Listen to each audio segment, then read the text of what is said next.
Hello, my name's Annie Gahadi. I'm from Perth, Western Australia, and I'm a mum of 2 boys. My son Austin was a bright, confident and bubbly little boy. He was born in the city, but loved the country life. He rode horses, crack-stocked whips, went camping on weekends at horse events, and just lived life to the fullest.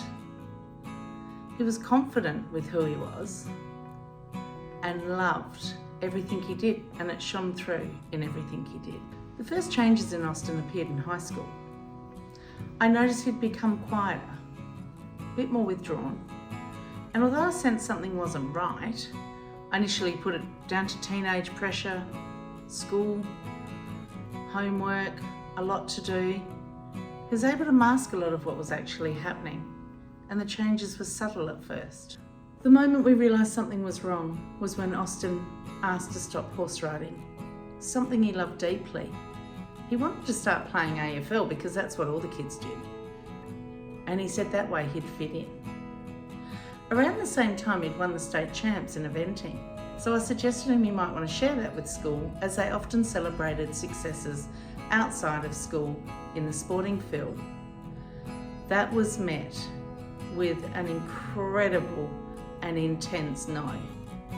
Watching the social and emotional impact on Austin made me realise that he was prepared to change who he was and give up what he loved just to fit in.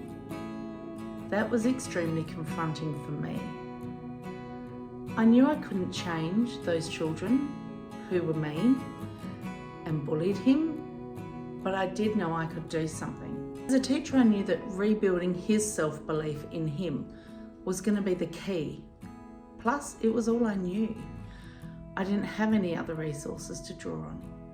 So we set about working hard with Austin, reassuring him, making sure that he had as much time as possible on his horse, out camping, mixing with the people who really mattered and the people who understood him. So school became somewhere he just went, he pushed through, but it certainly wasn't an easy time. There were definitely moments that both Austin and I felt isolated, we didn't have the answers, life was extremely challenging. And like a trooper, he kept going, and often I didn't know how bad that was.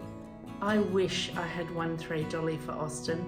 I wish I had won 3 Dolly for myself, and I just hope people share that knowledge. I hope kids share it to each other.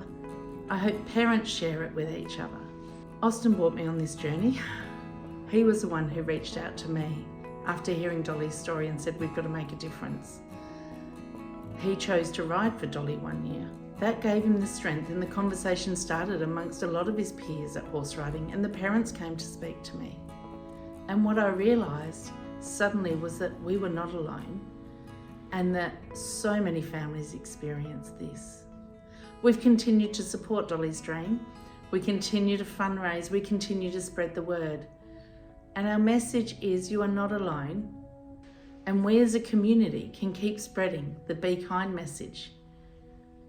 We know that bullying is not okay, but we know it happens. We know that we as parents and as kids need to be armed with some sort of support.